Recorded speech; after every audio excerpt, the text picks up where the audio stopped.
మర్స్కుల రామ్జీగోండ్ సహా 1000 మందిని నిర్మల్లో ఉరి తీయడం జరిగింది. ఇలాంటి ఘటన ఈ దేశ చరిత్రలోనే ఎక్కడ జరగలేదు.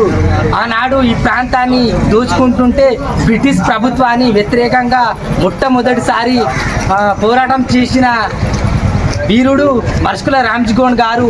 సో కుమ్రాం భీమ్ అంటే ప్రతి ఒక్కరికి తెలుసు. కుమ్రాం భీము జల్ జంగల్ జమీన్ కోసం పోరాటం చేసిండు. కానీ ఈ మర్స్కుల రామ్జీగోండ్ ఎవరికి తెలియదు. మర్స్కుల రామ్జీగోండ్ పేరు ఇవాళ యాది చేసుకొని ఇక్కడ మా తిర్యాని మండలంకి చెందిన జిల్లా ఆదివాసీ సేన నాయకులు కోట్న గణపతి గారు ఇక్కడ మర్స్కుల రామ్జీగోండ్ అని ఇక్కడ ఆన్లైన్ సెంటర్ పెట్టడం జరిగింది. ఈరోజు ఓపెన్ అయ్యింది. మర్స్కుల రామ్జీగోండ్ని మీరు గుర్తు చేసినందుకు మీకు ప్రత్యేక ధన్యవాదాలు. All the best.